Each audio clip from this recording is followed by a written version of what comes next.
오늘은 갑론을박이 많은 맥콜인프라에 대해서 다뤄보도록 하겠습니다. 맥콜인프라는 좋아하시는 분들은 되게 좋아하시죠. 왜냐하면 배당을 많이 주고 좀 큰 돈을 투자하시는, 보수적으로 투자하시는 분들한테는 굉장히 인기가 많습니다. 퇴직연금으로 투자하시는 분들한테도 되게 인기가 많고, ISA 계좌, 절세 계좌, 이런 쪽으로 투자하시는 분들도 굉장히 좋아하는 주식이죠. 근데 반대로 맥콜인프라를 또 되게 싫어하는 부류도 있습니다. 왜냐하면 맥콜인프라 같은 경우는 우리나라 산업 구조상 좀 인구가 계속 감소하고 있고, 고령화가 지속되고 있고, 그리고 더 이상 발전할 수 있는 기미가 없다, 이렇게 생각하시는 분들은 맥콜인프라를 또 안 좋게 생각을 하십니다. 그래서 오늘은 이에 대한 부분이랑, 그러니까 우리나라 고령화, 그리고 인구가 감소하는 부분, 그리고 우리나라 성장성, 이러한 부분이랑 그리고 최근에 미국채 금리가 좀 떨어지는 그러한 것들을 생각했을 때 맥콜인프라에 대해서 어떻게 접근을 해야 될 것 같은지, 그거에 대해서 한번 다뤄보도록 하겠습니다. 맥콜인프라는 일단은 장기적으로 봤을 때는 꾸준히 주가가 오르는 기업이에요. 기업이 아니고 좀 부동산이 아니고 인프라 펀드라고 생각을 하시면 될 것 같죠. 2008년도 그때부터 이게 월봉 차트인데 꾸준히 주가가 오르고 있습니다. 지금도 주가가 계속해서 장기적으로는 오르고 있죠. 지금 5월선, 20월선, 60월선, 120월선 전반적으로 다들 우상향하고 있는 모습이 보이고 있고, 최근에도 주가가 조금 떨어졌다가 다시금 금리가 떨어지는 모습을 보이면서 다시금 이렇게 주가가 오르고 있는 모습을 보이고 있습니다. 일단 맥콜인프라가 어떤 사업을 하는지는 이거는 제가 지난 영상에서도 굉장히 많이 말씀을 드렸기 때문에 좀 짧게 말씀드리도록 할게요. 우리 같은 주주들은 맥콜인프라 펀드라는 곳에 돈을 투자하고 그리고 분배금을 받습니다. 우리들은 이 분배금, 그러니까 배당금이라고 생각을 하시면 되겠죠. 매년마다 거의 한 6%대 정도의 배당을 수령할 목적으로 이 맥콜인프라 펀드를 투자하고 있습니다. 그래서 이 맥콜인프라는 보시면 여기 투자 법인이란 여러 가지가 있어요. 터널 쪽에도 투자하고 있고, 그러니까 광주 순환 도로 투자, 그리고 신공항 하이웨이, 수정산 투자, 그리고 인천대교 이런 쪽으로 투자하고 있습니다. 얘네들도 법인이어서 회사라고 생각을 하시면 될 것 같아요. 얘들한테 투자하고, 그러니까 투자 형태는 주식으로도 투자를 할 수가 있고, 그래서 보시면 여기 지분이 있죠. 100%, 24%, 36% 요 정도의 지분을 가지고 있고, 당연히 지분을 가지고 있으면 배당을 받겠죠, 얘네들로부터. 그리고 얘네들한테 또 대출도 해줍니다. 후순위 대출이 있고 선순위 대출이 있습니다. 보통 후순위 대출을 해줬을 때 이자가 많이 들어오겠죠. 당연히 조금 더 위험 부담이 있기 때문에 후순위 대출 쪽으로 이자가 많이 들어오고, 그래서 얘네들을 통해서 이자랑 원금 그리고 배당금을 받아서 요걸 다시 우리들한테 분배를 해주는 형식입니다. 그리고 맥콜인프라는 당연히 이쪽으로 투자를 하기 위해서는 돈이 있어야 되겠죠. 우리 주주들한테도 투자를 받겠지만, 그리고 차입도 하기도 합니다. 회사채를 발행하기도 하고, 가끔씩 유상증자 같은 것도 찍죠. 여튼 그런 식으로 돈을 벌어서 우리들한테 분배금을 나눠주는 형식으로 운영이 되고 있다라고 간단하게 생각을 해보시면 될 것 같아요. 그리고 포트폴리오를 보면 여러 가지를 투자하고 있는데, 부동산 펀드 같은 경우는 우리나라 부동산, 수익형 부동산, 그리고 오피스 빌딩, 그리고 주택 이런 쪽으로 투자해서 그거를 통해서 우리가 분배를 받죠. 대표적인 게 리츠 펀드라고 생각을 하시면 될 것 같은데, 근데 인프라 펀드 같은 경우는 조금 다릅니다. 보통 유료 도로, 고속도로 같은 거를 말하죠. 그리고 항만, 철도, 도시가스 이런 쪽으로 투자해서 우리들한테 분배금을 나눠주는 형식이다라고 생각을 하시면 될 것 같습니다. 대표적으로 앞서 보신 것처럼 인천대교, 용인서울 고속도로 여러 가지가 있습니다. 요거는 참고 삼아 이렇게 한번 읽어보시면 될 것 같아요. 근데 저는 개인적으로 리츠도 좋긴 한데, 부동산 같은 경우는 리츠가 투자하는 거잖아요. 근데 리츠는 조금 경기를 많이 탑니다. 부동산 같은 경우가 경기가 안 좋으면 확 꺾이죠. 최근에 부동산 경기가 많이 꺾였잖아요. 그래서 거래도 잘 안 된다 이런 이야기가 나오고 있는데, 근데 보통 인프라 펀드 같은 경우는 조금은 달라요. 우리가 코로나 때도 마찬가지겠지만 경기가 아무리 위축이 된다라고 한들 우리가 무조건 고속도로 타야 되고 터널 타야 되고 항만, 철도, 도시가스 이용해야 됩니다. 그래서 상대적으로는 리츠 대비해서는 조금은 안정적이다라고 생각을 하시면 될 것 같아요. 그래서 최근에 리츠 같은 경우는 우리나라 SK 리츠도 그렇고 롯데 리츠도 마찬가지겠지만 최근에 조금 주가가 많이 떨어지고 흔들리는 모습이 많이 보이고 있는데, 인프라 펀드인 맥콜인프라 같은 경우는 꾸준히 주가가 오르고 있습니다. 물론 금리가 많이 올랐기 때문에 당연히 배당을 많이 주는 맥콜인프라 같은 경우 조금 떨어졌긴 했었어요, 주가가. 근데 그렇게까지 많이 떨어졌다라고 보기도 힘들죠. 그냥 주가가 꾸준히 올라가고 있고 조금 안정적으로 움직이고 있다라고 생각을 하시면 될 것 같습니다. 근데 맥콜인프라를 투자할 때 가장 중요한 부분을 보셔야 되는데 당연히 이 부분이라고 생각을 해요. 보면 정부 수입 보장 기간이라는 게 있죠. 그리고 실시 협약 기간이라는 게 있습니다. 그러니까 정부 수입 보장 기간이라는 게 뭐를 얘기하냐면 메커인프라가 뭐 수정산 터널, 뭐 고속도로 이런 쪽으로 투자했을 때 수입이 회수가 안 되면 안 되잖아요. 돈을 굉장히 많이 투자를 하는데 인프라 펀드 같은 경우는 우리나라에서 돈을 많이 투자해야 되잖아요. 뭐 전 세계도 마찬가지겠지만 우리나라가 초기에 뭐 철도 깔고 고속도로 깔고 이렇게 사회적인 인프라망을 구축할 때 돈을 많이 투자해야 되는데 정부 단에서만 이렇게 돈을 투자하면 안 되겠죠. 당연히 돈이 부족하니까. 그래서 이런 민간 사업자도 들어와서 같이 돈을 투자하게 됩니다. 그럴 때 당연히 정부가 어느 정도 수입에 대한 보장 기간을 줘요. 그러니까 어느 정도 수입이 일정치 않거나 수입이 많이 떨어지면 정부가 요 정도 선에서는 내가 한 80%까지는 내가 보장을 해줄게, 이런 게 있습니다. 그게 바로 정부 수입 보장 기간이라는 거고, 그리고 실시 협약 기간이라는 거는 요 정도까지, 그러니까 뭐 인천국제공항 고속도로를 예를 들면 2030년까지만 너희들이 운영해, 그때 그리고 그 이후로는 우리가 다시 회수해 갈게, 요런 형식입니다. 그래서 여기서 좀 주목해야 될 거는 정부 수입 보장 기간이 끝나는 거, 그리고 뭐 최근에 보면 인천국제공항 고속도로가 이제 끝났죠. 2020년도에. 그래서 지금은 이제 정부가 이걸 보존해주고 있지 않습니다. 근데 사실 인천국제공항은 정부가 지금 보존해주는 건 아니지만 좀 지정한 단체 그쪽에서 보장을 해주고 있긴 합니다. 요거는 뭐 번외로 일단 말씀드린 거고, 그리고 보시면 뭐 서울 춘천 고속도로랑 인천대교 같은 게 지금 얼마 안 남았죠. 거의 다 다르고 있습니다. 그래서 요것 때문에 사람들이 많이 걱정을 하고 있죠. 정부가 이제 수입을 보장하지 않는다면 메커인프라가 벌어들인 돈이 좀 줄어들어서 분배금도 좀 줄어들 수 있지 않을까라는 걱정이 있습니다. 근데 이 부분에 대해서는 저는 개인적으로 크게 걱정을 하고 있지 않은데 왜 그런지에 대해서는 뒤에서 한번 다시 말씀드리도록 할게요. 그리고 실시 협약 기간이라는 거 있는데 요거는 원래 인프라 펀드를 투자했을 때 이게 뭐 영원히 지속할 수 있는 거는 당연히 아닙니다. 요거는 사회적 인프라 망이기 때문에 언젠가는 정부가 다시 회수를 할 수가 있는 거고, 그리고 메커인프라는 뒤에서 다시 보시겠지만 뭐 얘네들 투자하고 난 다음에 얘네들만 투자하는 게 아니에요. 계속해서 새로운 사업을 확장하고 있습니다. 보시면 뭐 해양 에너지, 서라벌 도시가스, CNTC 에너지 이런 쪽 같은 경우는 2011년도부터 뭐 투자하기도 했었고, 그리고 2016년도부는 뭐 동북선 도시철도, 그리고 최근에는 동부간선 지하 뭐 이런 거를 계속해서 추진하고 있습니다. 그래서 이런 거만 뭐 무조건 끝이 아니고 앞으로 계속해서 사업을 확장하기 때문에 뭐 이런 것들을 한번 참고 삼아 보시면 좋을 것 같아요. 정부 수입 보장 기간 관련돼서는 뒤에서 한번 다시 말씀드리도록 하겠습니다. 그리고 메커인프라를 투자하시는 분들은 이 부분을 가장 중요시 여길 텐데 당연히 배당금입니다. 배당금은 보시면 2019년도에 700원 배당을 줬고요. 그리고 2020년도 720원 계속해서 일단 우상향을 하고 있습니다. 근데 2012년도부터 금리가 많이 오르다 보니까 메커인프라도 수입이 조금은 뭐 휘청휘청거리고 뭐 당연히 우상향을 하고 있긴 한데 그래도 과거 대비해서는 막 이게 확 늘어나는 모습은 아니에요. 그래서 배당금이 그렇게까지 막 늘어나지 못하고 있다. 최근에는 뭐 이런 부분은 참고 삼아 보시면 될 것 같아요. 그래도 한 6%대 배당을 주고 있고 2021년도는 그때는 뭐 모든 주식들이 주가가 많이 올랐기 때문에 당연히 배당 수익률은 많이 떨어졌습니다. 근데 지금 같은 경우는 배당 수익률이 한 6%대 나오고 올해도 한 6%대 정도가 나오지 않을까 예상이 되고 있습니다. 이런 상황에서 메커인프라를 저는 왜 좋게 보고 있냐면 일단 최근에 미국채 금리가 조금 떨어지고 있는 모습이 보이고 있죠. 지난 뭐 2014년도 초부터 그때부터는 계속해서 금리가 올라갔고, 왜냐하면 인플레이션율이 생각보다 많이 높다, 고금리가 장기화 될 것 같다라는 뭐 시장의 전망치가 있다 보니까 이렇게 국채 금리가 올라가는데 최근에는 다시금 이렇게 급격하게 하락하고 있는 모습이 보이고 있거든요.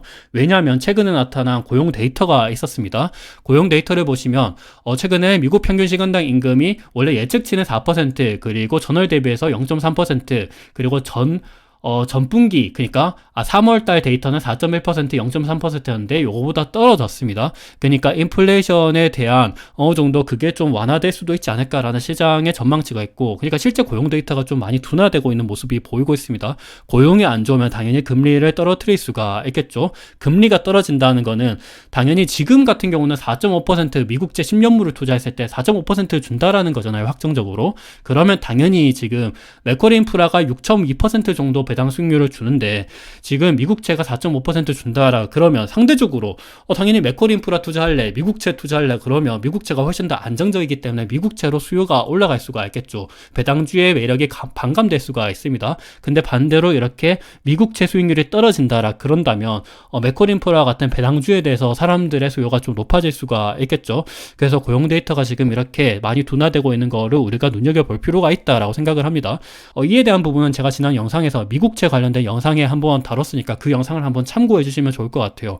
비농업 고용지수가 최근에 또 많이 둔화가 되고 있고 실업률도 다시금 올라가고 있습니다. 요거를 한번 차트로 보면 이게 논판 페이로 비농업 고용 지수인데 고용이 계속해서 둔화되고 있는 모습이 보이죠. 그리고 실업률도 보시면 항상 경기 침체가 있을 때마다 실업률이 올라갑니다. 2001년도 닷컴 버블 때도 마찬가지고 2008년도 글로벌 금융위기 때도 마찬가지입니다. 이게 회사 금융의 경기 침체를 나타내는 거예요. 코로나는 워낙 순간적이었기 때문에 이렇게 예측을 하기는 힘들었지만 근데 지금 같은 경우도 고용도 이렇게 감소하고 있고 실업률도 다시금 이렇게 올라가고 있는 모습을 살펴볼 수가 있습니다. 그리고 보시면 미국채 금리가 앞으로 조금은 떨어질 것 같은 이유가 뭐냐면 지금 QT 테이퍼링에 대한 이야기가 나오고 있죠. 보시면 6월부터 월 최대 국채 상환 규모를 기존 600억 달러에서 250억 달러로 낮추기로 했다라고 합니다. 그러니까 월가 예상치는 300억 달러였는데 요거보다 생각보다 QT 테이퍼링을 더 확대하겠다라는 이야기입니다. 그래서 시장 유동성 흡수를 줄이겠다는 것으로 채권 금리 상승 압력을 당연히 줄이는 효과가 있죠. 채권 금리가 앞으로 떨어질 가능성이 크다라는 겁니다. 요게 조금 떨어지면 맥쿼리인프라한테는 조금 더 수혜가 될 수 있다라고 생각을 하고 있고 그리고 최근에 미국 재무부가 국채 바이백을 20년 만에 첫 실시를 한다라고 합니다. 당연히 미국 재무부가 국채를 다시 사들이는 거기 때문에 국채 가격이 올라가면 국채에 대한 수익률이 떨어질 수가 있겠죠. 그래서 이런 부분들도 한번 참고 삼아 보시면 될 것 같아요. 그리고 더군다나 최근에 N달러 환율을 보시면 N달러 환율이 진짜 미친 듯이 움직였는데 엔화가 굉장히 이렇게 갑자기 약세로 치솟다가 최근에는 다시금 이렇게 이게 일본 중앙은행이 개입을 한 거죠. 세 번에 걸쳐서 이렇게 갑자기 확 떨어지는 모습을 보였습니다. 그래서 이와 관련돼서 제닛 옐런 재무장관이랑 일본의 재무상이 만났는데 사실 요거 관련돼서 좀 음모론이 있습니다. 일본의 입장에서도 일본 엔화 약세가 굉장히 오랜 기간 동안 장기화되다 보니까 요거에 대한 부담감을 느끼고 그러니까 엔화 강세가 조금은 이뤄질 필요가 있다라고 생각을 하는 거고 미국 입장에서도 지금 최근에 GDP가 굉장히 예측치에 비해서 안 나왔잖아요. 예측치가 거의 한 2%대 한 그 정도였었던 것 같은데 실제로 나온 데이터는 한 1%대 정도밖에 안 나왔습니다. GDP가 안 좋게 나온 대표적인 원인이 무역 수지가 굉장히 크게 적자가 나타났다는 건데 무역 수지가 적자가 났다는 거는 수출을 그만큼 적게 했다는 거죠. 수출을 적게 했다는 거는 달러가 강세였기 때문이다라는 이야기가 있습니다. 그래서 미국은 달러를 조금은 약세로 시키게 하고 싶어 하고 일본 엔화는 조금은 강세로 돌리려고 하는 움직임이 보였기 때문에 지금 제닛 옐런 재무장관이랑 일본의 재무상에 만났고 그에 대한 이야기를 좀 한 게 아니냐.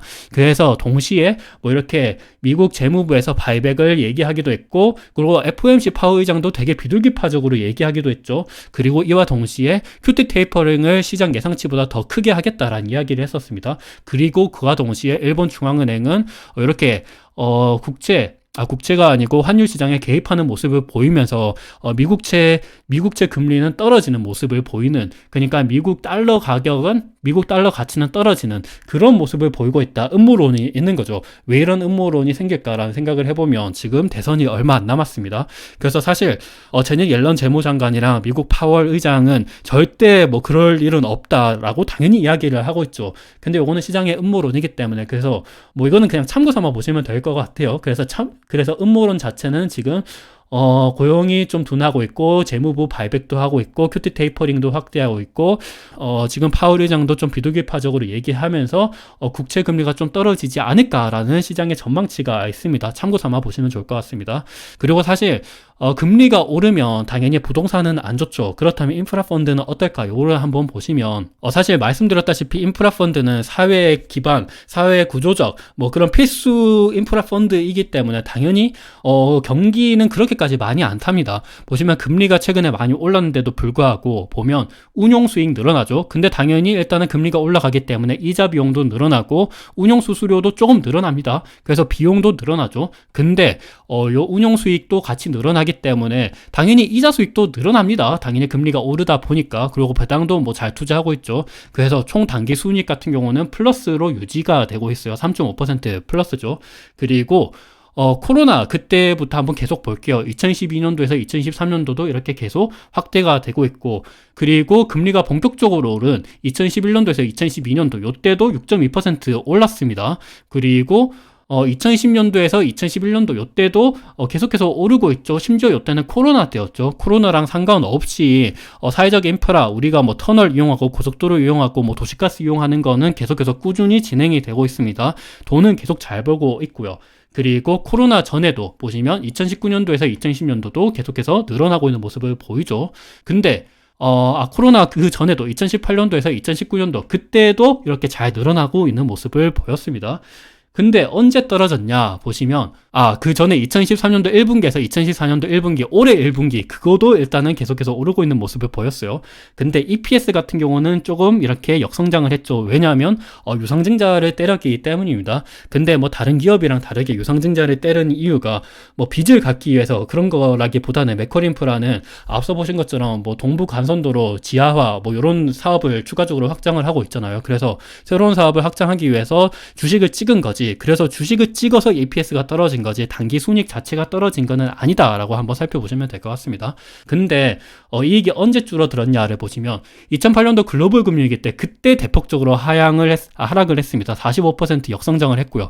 대표적으로 보면 천안 논산 고속도로의 후순위 대출 미수 이자, 그러니까 얘네들이 돈을 못 갚았다라는 거죠. 후순위 대출로 이렇게 돈을 빌려줬는데 돈을 못 갚아서 상각 처리가 돼가지고 보시면 이렇게 뭐 적자가 많이 나타났다라고 생각을 하시면 될 것 같습니다. 근데 이렇게 굉장히 큰 사회적인 혼란, 2008년도 글로벌 금융위기 그 정도가 나야지만 메커인프라 주가가 많이 떨어지고 이익이 감소를 할 수 있다라고 생각을 하시면 되는데, 근데 사실 그거를 제외하면, 근데 최근에 경기 흐름을 보면 경기가 오히려 너무 좋아서 빅테크 실적이 너무 잘 나오고 미국 사람들이 소비를 너무 잘해서 탈이지 지금 경기 침체가 일어날 것 같은 느낌은 안 들고 있죠. 그래서 경기가 너무 좋아서 오히려 금리를 안 떨어뜨릴까봐 걱정인 현실을 보면 메커린프라는 계속해서 돈을 잘 벌지 않을까라고 생각을 합니다. 근데 앞서 말씀드린 것처럼 지금 메커린프라를 투자할 때 가장 사람들이 좀 걱정하는 부분이 뭐냐면 MRG라고 그러죠. 지금 정부 수입 보장 기간 그게 얼마 안 남은 서울 춘천 고속도로랑 인천 대교가 있는데 얘네들이 걱정이 큽니다. 왜냐하면 얘네들이 돈을 지금 잘 벌거든요. 지금 조정된 에비타 기준으로 보면 얘네들 돈을 굉장히 잘 벌죠. 지금 빨간색으로 표시해 놓은 신공항 하이웨이, 요게 인천 공항 고속도로 그거를 말하는 겁니다. 얘네들 돈 잘 벌죠. 그리고 천안 논산 고속도로 얘네들 돈 잘 벌어요. 그리고 서울 춘천 고속도로 인천대교 얘들 돈 잘 법니다. 그래서 얘들 같은 경우가 지금 좀 걱정이 된다. 왜냐하면 서울 춘천 고속도로랑 인천대교가 잔존 재정 지원 기간이 얼마 안 남았습니다. 1년치 안 남았죠. 지금 반년 정도밖에 안 남았습니다. 그래서 얘들 같은 경우가 얼마 안 남았기 때문에 앞으로 수입이 좀 줄어드는 거 아니냐라는 걱정이 있죠. 근데 얘네들을 제외하면 그래도 지금 뭐 보장 기간이 충분히 많이 남았습니다. 백양터널 같은 경우가 얼마 안 남았는데 백양터널 같은 경우는 돈을 그렇게까지 많이 못 법니다. 그래서 서울 춘천 고속도로랑 인천 대교를 생각을 하셔야 되는데 근데 서울 춘천 고속도로랑 인천 대교 같은 거를 한번 살펴보시면 얘들은 아직까지 돈을 잘 벌고 있습니다.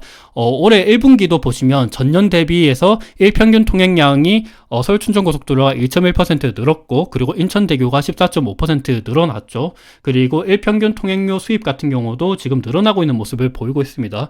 그리고 결정적으로 보면 최근 뉴스 기사인데 최소 보장 수입 MRG 종료 시기가 빠른 자산은 서울 춘천 고속도로랑 인천 대교로 앞서 말씀드린 것처럼 이렇게 정부 수입 보장 기간이 얼마 안 남은 게 이 두 개죠.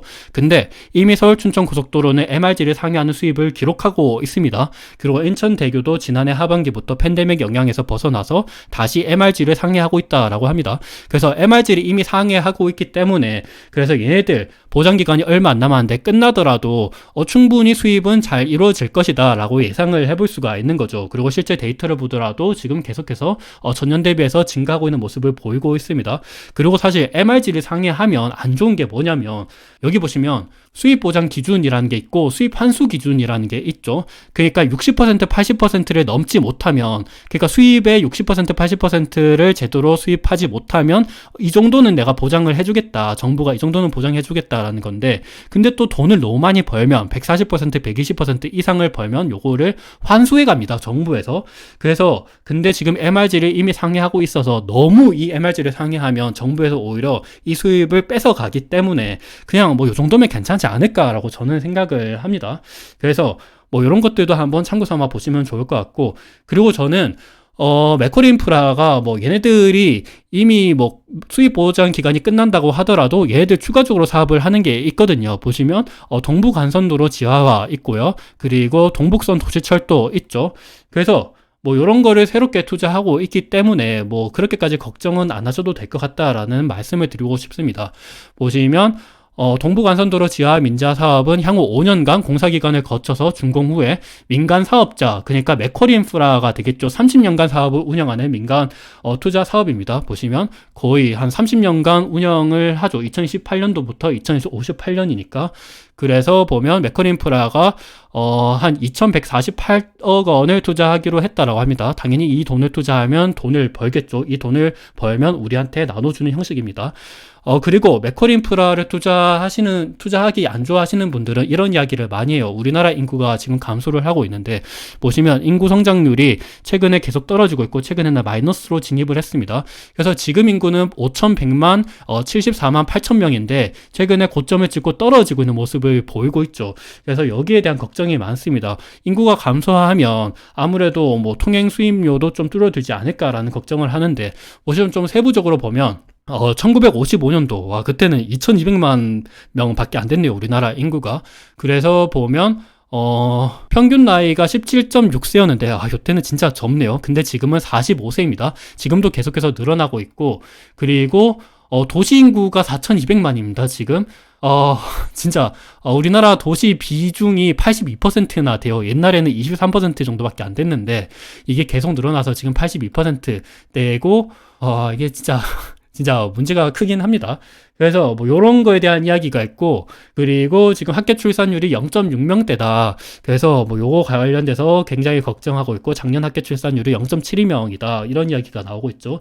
그리고 인구는 2024년도 지금 정점을 치고 앞으로 계속 떨어져서 앞으로는 계속해서 줄어들 것이다. 그리고 인구 피라미드는 지금이 요 정도인데, 2024년도가 지금 이런데, 2050년도 요때 되면 그때 70세 그리고 65세, 요때가 우리나라에서 가장 많은 인구입니다.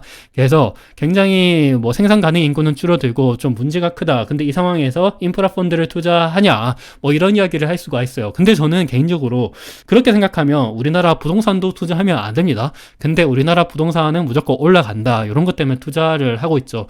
이것도 마찬가지예요. 우리나라 뭐 인구가 줄어들면 당연히 부동산을 뭐 아파트 살 수 있는 인구는 줄어도 되겠죠. 근데 그만큼 뭐 혼인은 안 하기 때문에 뭐 가구 수는 늘어나가지고 뭐 상관없다, 이런 이야기도 있긴 하지만, 그래도 앞으로 교통의 발달하고 도시만공 모빌리티, 그리고 뭐 공유 자동차 이런 게 생기면, 그리고 앞으로 계속해서 교통이 발달하면 지방에서부터 이렇게 서울로 가거나 아니면 지방에서 원격으로 근무하거나 이런 수요가 생길 수가 있거든요. 그래서 저는 개인적으로 요거는 맥쿼리 인프라와 같은 인프라 펀드를 투자 못하면 차라리 부동산은, 얘네들은 경기를 훨씬 더 타요. 맥쿼리 인프라 같은 인프라 펀드보다 아파트가 훨씬 더 경기를 타고, 지금도 가격이 좀 떨어지고 있죠. 근데 맥쿼리 인프라는 지금도 주가가 오르고 있습니다. 그래서 그런 것들을 봤을 때는 이거는 똑같은 논리다. 그러면 아파트도 사면 안 되고, 우리나라 뭐 내수 사업 사면 안 되고, 아무것도 사면 안 돼요. 근데 저는 이렇게 말씀드리고 싶은 게, 맥쿼리 인프라를 투자하시는 분들은 어떤 생각으로 투자하냐면, 맥쿼리 인프라는 현금이 안정적으로 창출이 되죠. 현금이 창출되는 걸로 우리들한테 배당금, 분배금을 주는 형식입니다. 마찬가지로 가치주를 투자하냐, 성장주를 투자하냐, 이런 아이디어랑 똑같죠. 성장주는 계속해서 성장을 하는 대신에 우리들한테 배당을 잘 안 주죠. 뭐 에코프로 BM 이런 애들 배당 잘 안 주죠. 엔비디아 배당 잘 안 줍니다. 근데 성장에 좀 정체된 기업들, 미국으로 따지면 맥도날드가 있겠고 코카콜라가 있겠죠. 얘들 이익 보면 그렇게까지 이익이 막 늘어나고 있지가 않아요. 코카콜라 진짜 10년간 영업이익 보셨어요? 10년간 영업이익이 그렇게까지 막 늘어나지가 않습니다. 그럼에도 주가가 왜 올라가냐? 주주환원이 강하고 배당도 잘 주고 현금 창출이 뛰어나기 때문입니다. 맥쿼리 인프라도 앞으로 뭐 성장주로서 생각을 하시는 분들은 당연히 없겠죠. 우리나라 사업이, 우리나라 인프라가 성장하면 얼마나 성장하겠다고. 근데 근데 그 대신에 현금이 안정적으로 창출이 됩니다. 그래서 그런 것들을 보고 배당주로서 접근을 하는 거지, 얘네들이 앞으로 막 성장을 할 것이다 라고 생각해서 투자하는 거는 아니라고 생각을 하고 있습니다. 차라리 성장을 해서 투자하고 싶다라 생각하신다면 엔비디아를 투자하시는 게 맞겠죠. 근데 우리나라는 엔비디아 같은 곳이 없죠. 그리고 절세 계좌로 투자할 때는 맥쿼리인프라 같은 기업만한 곳이 없다라고 생각을 합니다. 그래서 뭐 이런 거에 대해서 뭐 동의를 하시면 투자하는 거고, 동의를 하지 않는다라 그러신다면 엔비디아 그리고 일라이릴리 이런 곳을 투자하시는 게 맞다라고 생각을 합니다. 그래서 뭐 이렇게 생각을 하시면 될 것 같고, 근데 저는 뭐 우리나라가 뭐 인구가 줄어들고 고령화 인구가 늘어난다, 요거보다 조금 더 걱정인 점은 맥쿼리인프라 같은 사회적 기반 인프라는 우리나라 국민들의 삶이랑 당연히 이렇게 직접적으로 연결이 되어 있어요. 근데 정치권에서 이런 압박을 넣습니다. 지금 인천공항 그쪽을 연결하는 영종대교가 굉장히 비싸다, 통행료가 진짜 너무 비싸서 사람들이 못 다니겠다, 이런 민원이 되게 많습니다. 그래서 한 번씩 이렇게 통행료 대폭 인하에 대한 이야기가 있어요. 실제로 2013년도 10월 1일 그때 이제 반값 통행이 나왔었죠. 6,600원이었던 게 3,200원이나 떨어졌습니다. 그래서 이런 이야기가 나오는데, 보시면 윈자도로인 영종대교랑 인천대교 통행료는 국가 재정으로 운영되는 고속도로보다 배 이상 비싸 그동안 이용자들의 불만이 끊이지 않았다라고 합니다. 근데 당연히 국가 재정으로 운영되는 게 아니고 민간 사업자가 들어왔기 때문에 수익을 거두기 위해서 이렇게 하는 건데, 근데 우리나라는 일단은 국민이 최고죠. 이게 정치 포퓰리즘이기 때문에 뭐 이런 얘기가 나오고 있고, 그래서 이런 거에 대한 걱정이 오히려 크다라고 생각을 해요. 보시면 그래서 인천이랑 영종대교에 한국도로공사랑 인천공항고속도로가 공동으로 선투자하도록 한다고 합니다. 그러니까 영종대교랑 인천대교가 2030년, 2039년 맥쿼리인프라가 요때까지 사업 기간이죠. 요때가 끝나면 이제 공공기관, 그러니까 인천공항공사랑 한국도로공사가 투자금을 회수한다, 얘네들이 이제 운영을 하겠다라는 거죠. 그래서 이런 뭐 이슈가 있는데, 근데 아직까지는 맥쿼리인프라가 돈을 이때까지 많이 투자했고 사업기간을 가지고 가고 있다. 그리고 지금 이미 통행료가 싸진 건 어떻게 되냐라고 물어보실 수가 있어요. 근데 요거는 여기 보시면 이게 아니고 여기 보시면 이게 인천국제공항 고속도로이죠. 요게 전년 대비 증가하면서 실제로 통행료 수입이 줄어들었습니다. 왜냐하면 통행료를 인하했기 때문이죠. 근데 앞서 말씀드린 것처럼 인천국제공항 고속도로는 이미 이게 끝났습니다. 정부 수입 보장 기간이 2010년도에 끝났죠. 그럼에도 불구하고 지금 이게 협약되어 있는 기관에서 이거를 보장해주고 있습니다. 그래서 통행료를 무조건 인하한다 그래서 안 좋은 게 아니고, 이렇게 수입이 좀 줄어들면 요게 지금 MRG, 그러니까 추가적으로 보장을 안 받은 거 기준이에요. 37.5% 감소가 됐지만 수입을 어느 정도 보장을 하고 있다. 그래서 그렇게까지 걱정을 할 필요는 없다라고 생각을 하고 있습니다. 그래서 이런 부분들을 뭐 전반적으로 한번 생각을 하셔서 어느 정도 동의를 하시면 투자하는 거고, 나는 무조건 엔비디아 같은 성장주 투자할래 라 그러신다면 그런 쪽으로 투자하시면 될 것 같습니다. 어느 정도 투자에 도움이 되셨으면 좋을 것 같습니다. 감사합니다.